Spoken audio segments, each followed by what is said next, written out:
السلام عليكم ورحمة الله وبركاته. أصحابتك وحرن جنة الكمركة للسودة واضح آدي هذا ومهتسنتهين. لكن وحربين أن كل وذاقو حل بان إلهان عمر وكهذا الشيء مرنكي إيذا إيه مدحوين ترام هبين هو كل أحمري كونغرس كدي مركي ترام قد بدي State of the Union وجدنا يي شعب كأمريكان هذا إلهان أو حلقة ويدي إن كشلاين يسو إن هذا الذي يكتري مدحوينها محي وجد جوابتي يصيدوا كلنا وحجر تجبر intii howlgallada ciidamada Minnesota ay ka wadeen magaalada Minneapolis gaar ahaan gabar muslim ah oo Caliya Raxmaan la yiraahdo oo waliba iyadoo ballan dhakhtar u socota ciidamada ICE intay gaarigeeda xoog uga soo saareen ay xireen ilhaan gabadhaasi ayay Congress-ka habeen hore u wadatay waana laga saaray oo booliska ayaa ka saaray ilhaan oo wax laga weydiiyana arrintaasi maxay ka tiri madaxweyne Trump oo isaguna mar kale yiri ilhaan Umar iyo waliba Rashida Tlaib oo labadii xubnood oo ku qaylinayay markii khudbadda habeen hore uu jeedinayay yiri maskaxdoodu aad ayay u hooseysaa marka waa in dib loogu celiyaa halkii ay ka yimaadeen sida ugu dhaqsiyaha badan arrintaasina qoraal uu bartiisa True Social-ka ku soo qoray waan idin la wadaagaya madaxweyne Trump habeen hore markii khudbadda jeedinayay waxa uu sheegay in madaxweyne ku-xigeenkiisa uu hogaamin doono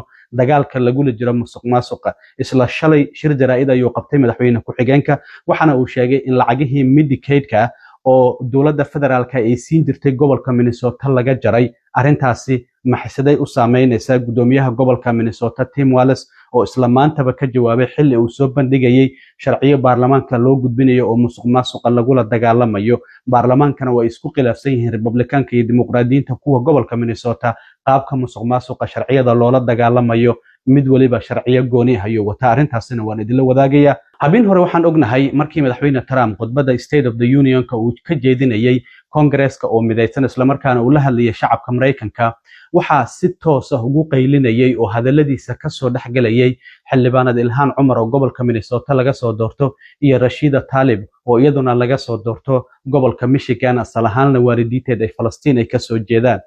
mar uu Trump dhahayay shacabka Mareykanka waa inaan difaacnaa waxa la arkayay Ilhaan Umar oo dhahayso adiga ayaa dad Mareykan dilay ayaa tahay been ayaad sheegaysaa ku qaylinayso hadaba waxa jiray xubno badan oo dimuqraadiyiin ah oo khudbadda madaxweynaha aan imaanin Hakim Jeffries oo madax u ah xubnaha dimuqraadiyiinta ee aqalka wakiilada ku jira ayaa waxa uu ku waaniyay xubnaha dimuqraadiyiinta in aysan tagin khudbadda madaxweynaha haddii ay tagaana in ay iska aamusaan oo aysan hadlin arrintaasi marka telefishinka CNN-ka ayaa marka waxa uu su'aal ka weydiiyay xildhibaanada Ilhaan Umar ma waxaad ku xadgudubtay talooyinkii hoggaankiina uu idin soo gudbiyay maadaama aad tagtay Congress-ka khudbadda madaxweynaha isla markaana aad madaxweynaha ka soo dhaxgalaysay markii uu hadlayay Ilhaan Umar marka waxa ay tiri waxa aan rabay in aan madaxweynaha u sheego in uu markii uu dhahayay shacabka Mareykanka ayaan difaacaya inaan xasuusiyo in maamulkiisu uu deegaankayga uu ku dilay muwaadiniin Mareykan waxay ula jeedaa Alex Brady iyo waliba Renee Good oo ciidamada ICE ay ku dileen gobolka Minnesota waxa sidoo kale la weydiiyay waxa jirtay Biden intuu madaxweynaha ahaa markii uu khudbadda saas oo kale uu Congress-ka ka horjeedinayo shacabka Mareykanka uu la hadlayay xubno Republican oo saas oo kale Marjorie Taylor Greene ay ka mid tahay oo ku qaylinayo ka soo dhaxgalayay marka waxa la weydiiyay sidoo kale Ilhaan Umar maadaama Republicaanku hore arrintaasi ay ku cambaarayeen ma ka shalaynaysaa wixii idin dhaxmaray adiga iyo waliba madaxweyne Trump ayaa Ilhaan Umar la weydiiyay maya ay tiri arrintaasi kama shalaynayo waxana ay sheegtay inuu mar badan ku celcelinayay in uu difaacayo shacabka Mareykanka laakiin mar kastaba waxaan xasuusinayay in maamulkiisu uu mas'uul ka yahay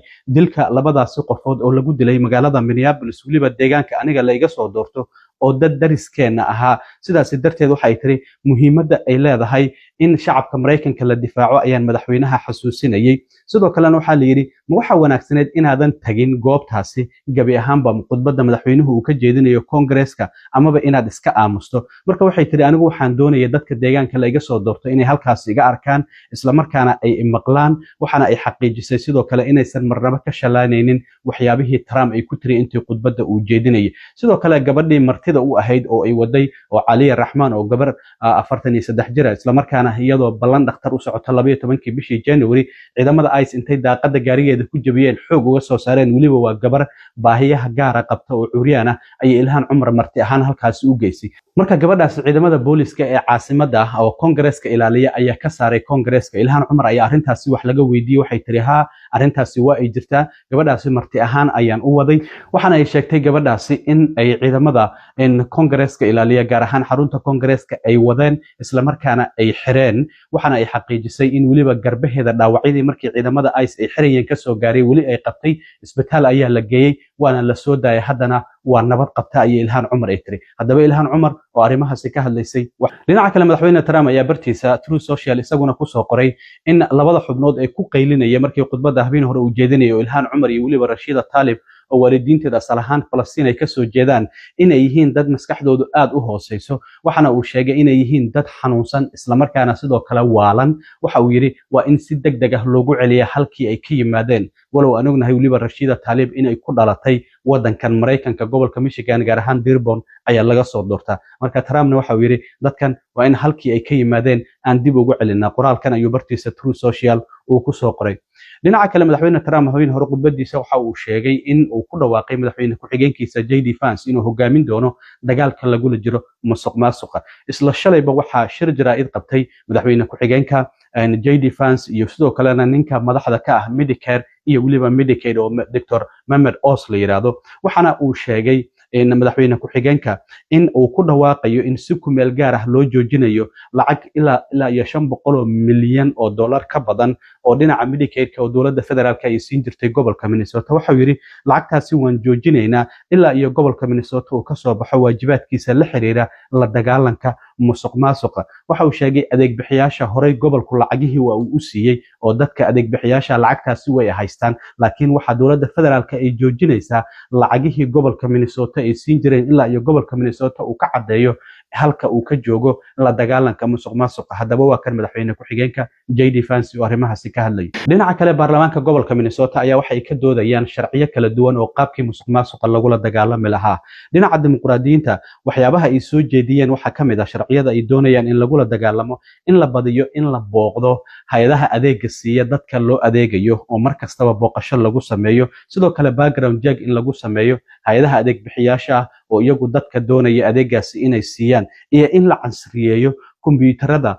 duqoobay ee gobolka uu ku shaqeeyo qaabka systemkaasi gabahaanba in la bedelo iyo sidoo kale in la sameeyo hay'ad la dagaalanta musuqmaasuqa dhinaca Republicaankuna iyaguna waxa ay doonayaan in la sameeyo xafiis madax bannaan kaasi oo u xil saaran la dagaalanka baarag guud in la sameeyo u xil saaran la dagaalanka musuqmaasuqa sidoo kale gudoomiyaha gobolka Minnesota Tim Walz oo isaguna ka jawaabay hadalkii shalay ka soo yaray madaxweyne ku-xigeenka oo sheegay in dowladda federaalka ay joojinayso lacagihii Medicaid-ka ee gobolka Minnesota la siin jiray ayaa waxa uu sheegay isla markaana soo bandhigayay sharciyo cusub oo gobolka uu doonayo musuqmaasuqa inuu kula dagaalamo ayaa waxa uu xaqiijiyay in maamulkan Trump aysan dhab ka ahayn la dagaalanka musuqmaasuqa wuxuu yiri waxoodu waa hadal oo kaliya isla markaana waxa uu sheegay wax kasta oo ay naga dalbadeen waan qabanay laakiin ma doonayaan inay eegaan marka waxa uu yiri Republicaanku haddii ay dhab ka tahay in musuqmaasuqa ay la dagaalamaan waa inaan wada shaqeynaa laakiin waxa uu sidoo kale sheegay maxaa iska galay lacagahan Medicaid-ka ee la joojiyay la dagaalanka musuqmaasuqa lacagaha kaararka caafimaadka ee la sii jiray carruurta haweenka uguurka leh iyo waliba dadka da'da ah iyo la dagaalanka musuqmaasuqa maxaa iska galay wuxuu yiri hadda sharciyadan ayaan soo bandhignay isla markaana waxa aan doonaynaa inaan la dagaalano musuqmaasuqa laakiin maamulkan Trump waxa uu wadaa yiri argos iyo waliba qalalaasa kala dhaxeeya gobolka Minnesota laakiin muhiimadoodu ma ahan ayuu yiri la dagaalanka musuqmaasuqa haddaba waa kan gudoomiyaha gobolka Minnesota Tim Walz oo isaguna maanta shirkiisa jaraa'id uu qabtay uga hadlayay arrimaha hanjabaadda ka soo yeertay dowladda dhexe iyo sidoo kalena sharciyadan cusub oo lagula dagaalamayo musuqmaasuqa oo gobolka baarlamaanka uu u gudbinayo aad iyo aad u mahadsantiin asxaabta intaan mar kale kulmi doono nabadgelyo